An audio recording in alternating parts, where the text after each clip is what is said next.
कल्कि तो एक स्त्री ही है। हेलो फ्रेंड्स, कल्कि तो एक स्त्री ही है। अच्छा, ये क्यों नहीं हो सकता कि अवतार एक स्त्री हो? सिर्फ इसलिए कि आपने कहानियों में अवतार जब भी सुना तो राम को सुना, कृष्ण को सुना, बुद्ध को सुना।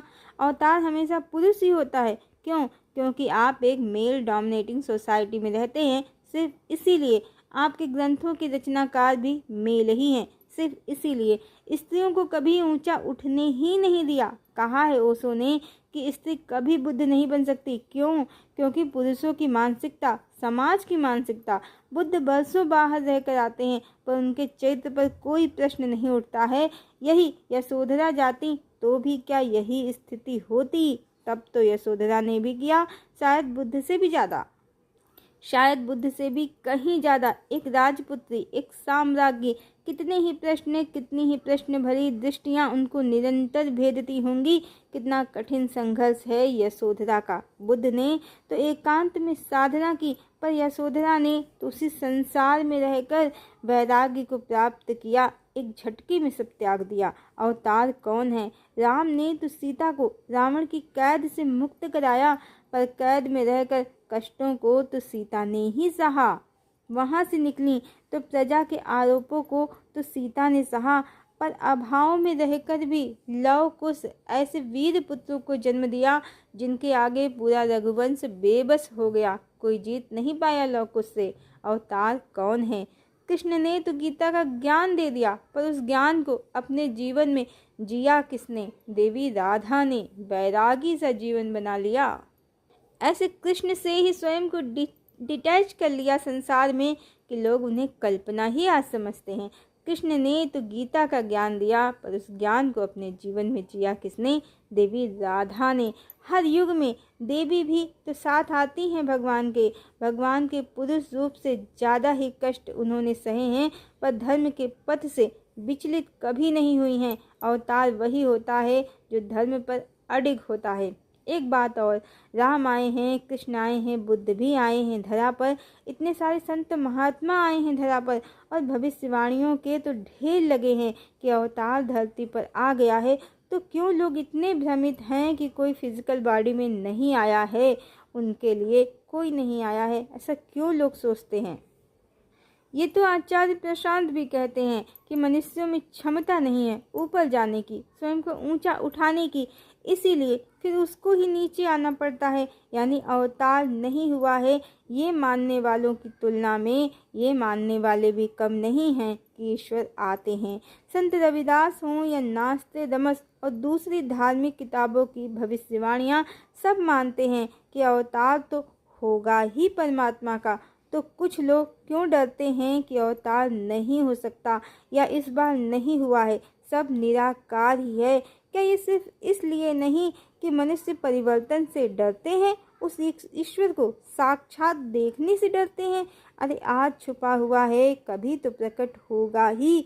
सबसे इंटरेस्टिंग जानते हैं क्या है? आप लोग ही सब एनर्जी क्रिएट कर रहे हैं कि अवतार कहाँ है, प्रकट हो, प्रकट हो। जैसे जो युग परिवर्तन 4,32,000 साल बाद होने वाला था, कलयुग का अंत 4,32,000 साल बाद होने वाला था, आप लोगों ने एनर्जी क्रिएट की कि बस अब और नहीं, ये युग समाप्त हो, तो वैसा ही होने लगा है।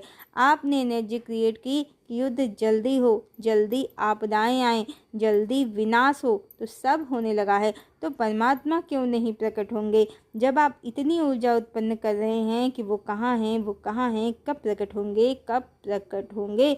और सोशल प्लेटफॉर्म पर एक वर्ग ऐसा भी है जो मानता है कि कल्कि एक स्त्री हैं, तो ये ऊर्जा भी बड़ी ऊर्जा के साथ क्रिएट हो रही है। पूर्व ही नहीं, अब पश्चिम में भी देवी जो बाइबल में बैन हैं, धर्म की किताबों से गायब है, उनको लोग ढूंढ रहे हैं। सबको शक्ति की आवश्यकता है, सबको शक्ति की ज़रूरत है। हमने पहले ही बताया है कि हमारे गुरुदेव ने कहा है कि आने वाला युग नारी युग ही है, तो उसकी ही तो सब तैयारी चल रही है। 3 युगों तक देवी की महिमा छुपी रही, पर अब तो सतयुग आना है, अब भी देवी की महिमा छुपी रहेगी, तो धर्मयुग, सतयुग का धरती पर प्रवेश कैसे संभव होगा? इसीलिए अब सबको देवी की तलाश है, शक्ति की तलाश है। अब समय आ गया है सभी शक्तिपीठों के पुनः जागृत होने का, जो संसार से लुप्त थी या छुपी हुई, उसके पुनः प्रकट होने का। लोग शोर मचा रहे हैं, परिवर्तन की मांग कर रहे हैं। लोग शोर मचा रहे हैं, परिवर्तन की मांग कर रहे हैं। ये बात अलग है कि अवतार स्त्री है, कल की एक स्त्री है। ये कहने वाले पुरुष ज़्यादा हैं, स्त्रियां कम हैं। कारण ज़्यादातर स्त्रियों का वही पुराना प्रॉब्लम है, भगवान से शादी का। स्वयं के अंदर बैठी देवी भगवती को जागृत करने के स्थान पर एक भव्य सजीला पुरुष रूपी भगवान यदि मिल जाए तो ये लोग वो लोग सब सेटल हो जाए। बस इसीलिए उनकी भक्ति में भी एक लालच छुपा हुआ है, जबकि जो पुरुष वर्ग है वो समझ रहा है कि स्त्री तत्व जो संसार से लुप्त हो गया है, जो शक्ति संसार से अप्रत्यक्ष हो गई हैं, इसी कारण अब संसार में प्रेम और करुणा, दया और ममता और क्षमा जैसे दिव्य गुणों का, डिवाइन क्वालिटीज़ का भी लोप हो गया है। और इसीलिए सारी दुनिया ईर्ष्या, द्वेष, युद्ध और नफरत की अग्नि में जलकर भस्म हो रही है।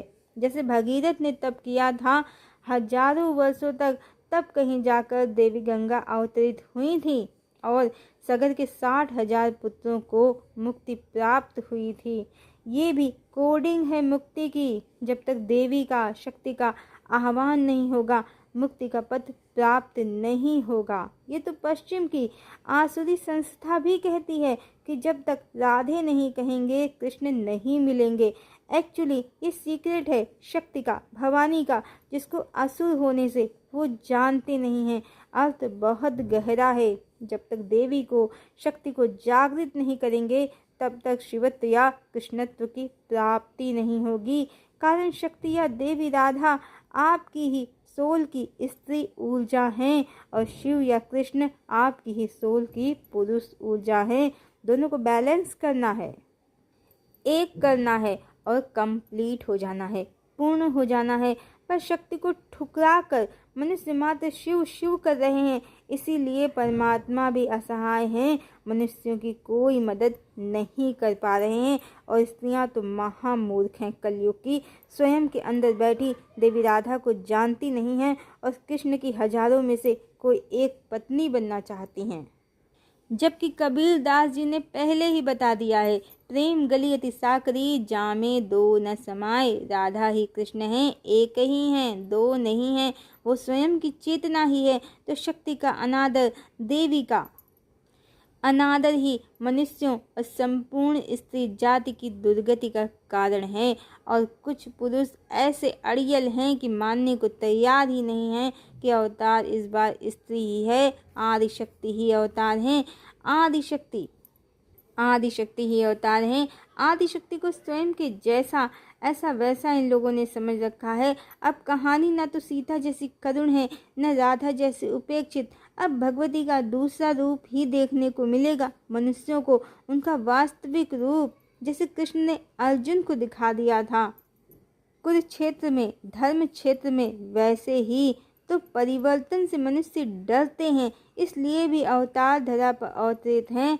ये मान नहीं पा रहे हैं। दूसरे ईश्वर के वचन पर पूर्ण विश्वास भी नहीं है कि उन्होंने कहा है, उन्होंने स्वयं कहा है कि जब जब धर्म की हानि होती है मैं आता हूँ। फिर भी लोगों को विश्वास नहीं है कि अवतार धरती पर सशरीर उपस्थित हैं। जब आप शरीर धारण करके आ सकते हैं तो आपको बनाने वाला क्यों नहीं आ सकता है? जब पुरुष अवतार हो सकता है तो स्त्री क्यों नहीं हो सकती है? वैसे कल की एक स्त्री सूचक शब्द ही है। बहुत संभव है कि अवतार की भविष्यवाणियाँ जो हैं वो कलिकाल के प्रभाव से नकली कहानियों से रिप्लेस हो गई हों। तभी तो एक भी भविष्यवाणी अवतार के संबंध में सटीक नहीं है। यहूदियों का अवतार अलग है, ईसाइयों का अलग, मुस्लिमों का अलग और हिंदुओं का इतना अलग कि वो उड़ीसा, मध्य प्रदेश, राजस्थान, उत्तर प्रदेश जगह जगह हैं। पर अवतार तो कोई एक ही होगा, इतने सारे तो नहीं होंगे। बहुत संभव है देवी का प्रभाव मिटाने के लिए, जैसे भगवान श्री कृष्ण की जो सनातन अर्धांगिनी है देवी राधा, उनका सत्य सब छुपा दिया गया है। ईश्वर संबंधी अवतार की सब कोडिंग गायब हो ना मिली हो आपको कि आप कभी भी शक्ति को ढूंढने, समझने, जानने का प्रयास ना करें। शक्ति के अभाव में तो स्वयं शिव भी शिव नहीं है, सौ हैं। और शंकराचार्य तो इसका आदि शंकराचार्य तो इसका स्पष्ट उदाहरण है। कैसे वो ब्रह्म को ही पूजते थे, पर जानते ही नहीं थे कि ब्रह्म की शक्ति जो देवी आदि शक्ति हैं, उनके कारण ही ब्रह्म शक्तिमान है। शक्ति के बिना ब्रह्म कुछ भी नहीं है। जब उन्होंने शक्ति का रहस्य जाना, तब ही मुक्ति का मार्ग भी जाना। ज्ञान खो गया है, इस समय विलुप्त हो गया है, पर फिर भी थोड़ा बहुत बाकी है। और ये युग परिवर्तन का वो अद्भुत समय है जब बहुत से पुरुष भी ढूंढ रहे हैं उस अवतार को जो पुरुष नहीं, स्त्री है, जो जगत को तारने वाली देवी हैं, जो आदि शक्ति हैं, भवानी हैं। हमने आपको पहले ही बताया है कि हर चेतना ब्रह्म स्वरूप ही है, ब्रह्म की प्रतिकृति है और उसके अंदर उसका शक्ति तत्व भी है। शरीर से लोग स्त्री और पुरुष होते हैं, वास्तव में जीवात्मा का कोई जेंडर नहीं होता है। और इस समय वो जीवात्माएं जिनके अंदर का शक्ति तत्व जागृत हो रहा है, जिनकी शक्ति जाग रही है, वो ही परमात्मा के स्त्री रूप को ढूंढ रहे हैं, उनको अवतार मान रहे हैं। क्योंकि अब ये समय सामान्य नहीं है, ये युग परिवर्तन का समय है। और जो स्त्री पुरुष के 3D के माया जाल में फंसे हैं, नहीं जानते हैं चेतना का सत्य, वो अपने ही स्त्री तत्व की अवहेलना करके पुरुषत्व के झूठे अहंकार में मर रहे हैं कि अवतार पुरुष ही होगा, नारी युग कभी नहीं आएगा, समाज मातृ सत्तात्मक नहीं हो सकता। जबकि यहाँ कोई भी स्त्री और पुरुष वास्तव में है नहीं, बस शरीर से हैं। जब शिव शक्ति की कंबाइंड फ्लेम की एनर्जी हैं, यहाँ सभी समस्त संसार में वास्तव में एक ही स्त्री हैं, वो आदि शक्ति हैं, और एक ही पुरुष हैं, वो परम ब्रह्म पुरुषोत्तम परमात्मा हैं। और सब माया के द्वारा नियंत्रित होकर स्वयं को शक्ति और स्वयं को शरीर और काम के वशीभूत होकर स्त्री और पुरुष समझ रहे हैं। और जो परम पुरुष और जिनकी पत्नी आदि शक्ति हैं, वो तो एक ही चेतना है, उनमें कोई भी भेद ही नहीं है। और इस बार सब कुछ मनुष्यों की कल्पना से परे होगा, सब लगे पड़े हैं कल्कि बनने की होड़ में। सारे पुरुष, नेता, लीडर, बिजनेसमैन, बाबा लोग और स्त्रियां लगी पड़ी हैं, वैष्णवी बनकर कल्कि से ब्याह रचाने के लिए जतन कर रही हैं। पर जो कल्कि हैं, जो वैष्णवी हैं, वो तो पहले तो एक हैं। और इस बार ईश्वर ने कहानी पलट दी है, सब बदल दिया है। ईश्वर ने अपने पुरुष रूप को पीछे किया है और स्त्री रूप को आगे कर दिया है। और कल्कि की 2 पत्नियां, 3 पत्नियां, सब थ्योरी खड्डे में जाने वाली है। देवी लक्ष्मी ही कल्कि हैं और विष्णु उनके साथी, संबल, सब कुछ। अर्थ अवतार कहें या कल्कि, वो स्त्री हैं और उनके तो एक ही पति हैं, विष्णु, और वो ही उनकी देवी वैष्णवी हैं। नर नारायण, पिता पुत्र, ये सब जोड़ियां कलिकाल में संभव हुई हैं। सत्युग का आधार नारायण और नारायणी की जोड़ी है। नर नारायण तो साथ में तपस्या करते हैं कहानी अनुसार, पर जब नारायण तपस्या करते हैं तो लक्ष्मी यानी नारायणी बेर का पेड़ बन जाती हैं, उनको ठंड, वर्षा, गर्मी से बचाने के लिए। और भगवान बन जाते हैं बद्रीनाथ, बद्रीनारायण यानी लक्ष्मी नारायण। मेल और मेल, पुरुष की कोई जोड़ी नहीं होती है। ये सब कलिकाल का काला माया जाल था। मात्र भवानी को साइड करके, ईश्वर से, विष्णु से अलग करके, संसार को शक्ति से, लक्ष्मी से हीन करने का। पर अब स्वयं परमात्मा आ गए हैं, कोई माने या ना माने, पर ये सत्य है, 1001% सत्य है। जो कुछ भी घटित हो रहा है इस समय, धर्म, राजनीति, अर्थव्यवस्था या पृथ्वी पर हो रहे प्राकृतिक परिवर्तन, सब उनकी उपस्थिति का परिणाम है। कारण अब दुनिया में सत्ता परिवर्तन होने वाला है। देख रहे हैं आप हर रोज हर देश की सरकारें कैसे नाकाम होती जा रही हैं। छोटे खिलाड़ी मैदान छोड़कर भाग चुके हैं, बड़े डटे हुए हैं, ये भी भाग जाएंगे। अब परिस्थितियां इनके कंट्रोल में नहीं आने वाली हैं और परमात्मा का वचन है, जब जब धर्म की हानि होती है वो आते ही हैं। कोई बुलाए न बुलाए, धरती उनकी रचना है, उसको बचाना उनका धर्म है और वो धर्म का पालन करते ही हैं। एक बात और, कितना कुछ सच झूठ सब चल रहा है कल्कि के नाम पर सोशल प्लेटफॉर्म पर। भले ही इसमें 95% धनार्जन की दृष्टि से ही आए हैं, पर विधाता का कार्य इनके कार्य से कहीं अलग है, बहुत बड़ा है। ये सब तो मात्र लोग उनकी ही ऊर्जा से कर रहे हैं। हाँ, यही यदि वो निस्वार्थ भाव से कर रहे होते तो परिणाम बहुत सुंदर प्राप्त होता इनको। पर ये सच है, ज़्यादातर नेम फेम और मनी के लिए कर रहे हैं और स्वयं को देवी देवता भगवान सब घोषित करने में लगे हुए हैं। सब ईश्वर की माया है। सतयुग तो आ ही जाएगा, नया युग तो आ ही जाएगा, अवतार तो देवी आदि शक्ति ही होंगी, मात्र सत्तात्मक ही होगा आने वाला युग। जो देखा है उसे ही सब कुछ मानने के कारण बहुत से लोग एक्सेप्ट नहीं कर पा रहे हैं। बस नहीं तो भगवान धरा पर आए हैं और इस बार अवतार देवी भवानी ही हैं। और अब दृश्य बदलने वाला है। चीन और जापान में भी ईसा पूर्व 2000 साल से पहले जो पुरातात्विक संकेत मिले हैं, चिन्ह मिले हैं, उनसे इन सभ्यताओं के भी मातृ प्रधान सभ्यता होने के प्रमाण मिले हैं। सिंधु घाटी सभ्यता कृषि आधारित सभ्यता थी। 2500 से 1500 ईसा पूर्व वो सभ्यता जहाँ मातृ देवी की पूजा होती थी। ये एक बहुत बड़ी सभ्यता थी और बहुत विकसित, और सबसे बड़ी बात, कोई केंद्रीकृत शासन व्यवस्था नहीं थी ये।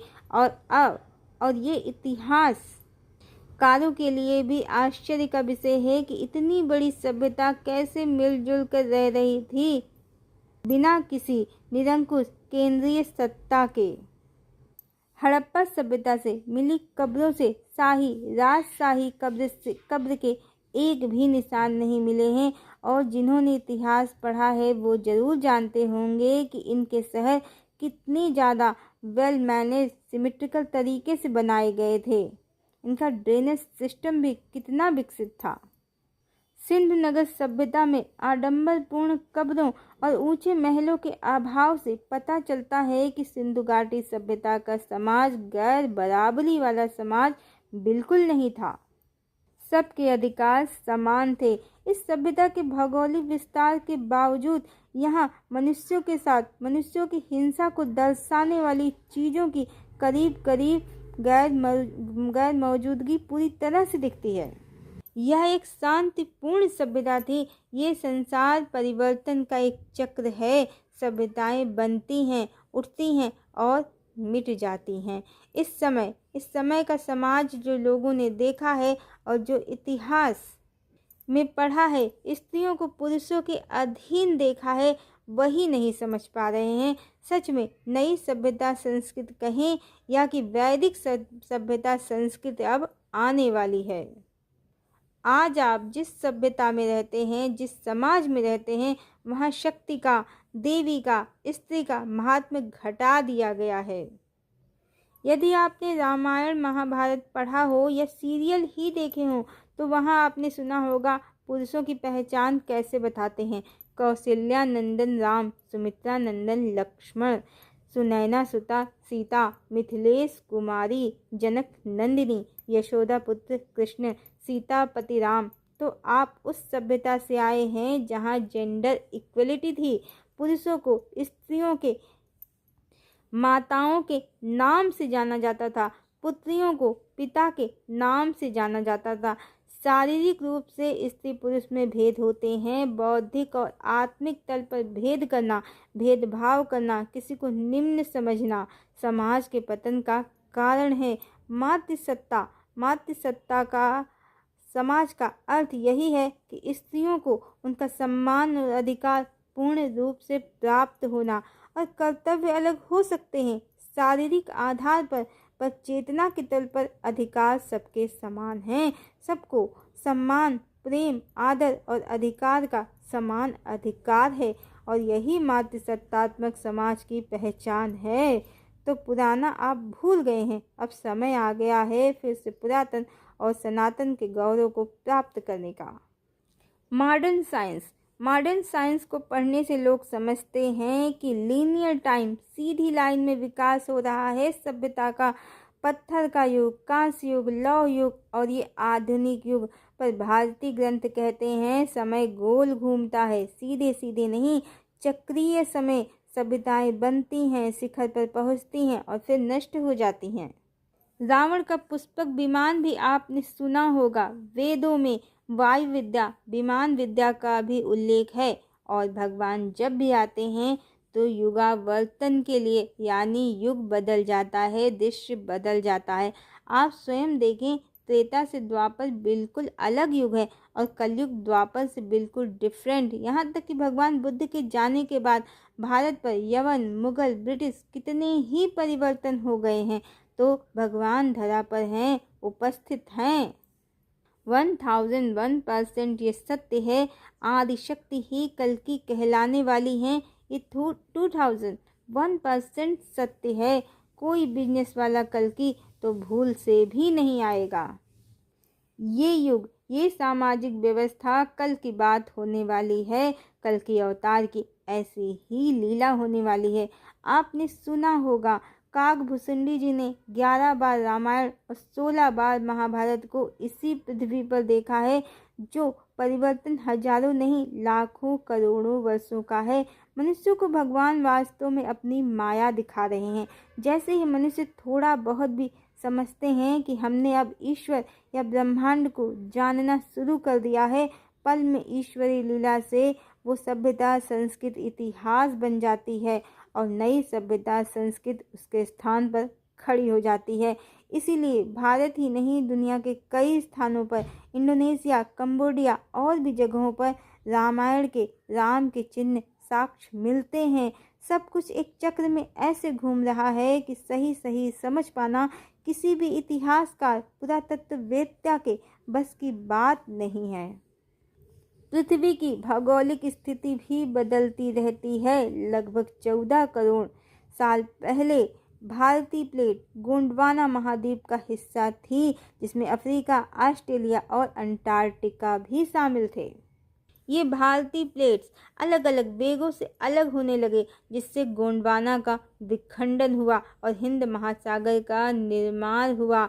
भारत की प्लेट अपने आप उत्तर की ओर बढ़ गई और एशियाई प्लेट से टकराकर हिमालय का निर्माण हुआ। और इस समय इथियोपिया से शुरू होकर मोजाम्बिक तक फैली हुई दरार लगातार लंबी और चौड़ी हो रही है। यह दरार धीरे धीरे अफ्रीका को 2 हिस्सों में बांट रही है, जिससे भविष्य में नए महासागर के बनने की उम्मीद है। और इस दरार का एक हिस्सा भारत से जुड़ने वाला है। परिवर्तन सृष्टि का नियम है और अब 4 युगों का एक चक्र समाप्त होने जा रहा है और भगवान का ये 10वां और अंतिम अवतार है। इस युग चक्र में तो अवश्य ही सब कुछ कल्पना से परे होगा। अभी ही प्राकृतिक आपदाओं ने धरती का रूप बदलना शुरू कर दिया है। युद्ध की अग्नि में सब जल रहे हैं। गृह युद्ध देशों में छिड़ गए हैं। भविष्य में सोशल प्लेटफॉर्म भी गायब हो सकता है। ये नेट, ये इंटरनेट, बिजनेस की दुनिया सब खाक होने वाली है। महापरिवर्तन होगा और सबकी सूत्रधार परम सत्ता ही है जो अवतरित है। थोड़ा इंतजार करें, प्रतीक्षा करें। भगवान के पुरुष रूप की महिमा बहुत सुनी है, उनके भगवती रूप का अब महात्म्य देखने को मिलेगा। हरिओम।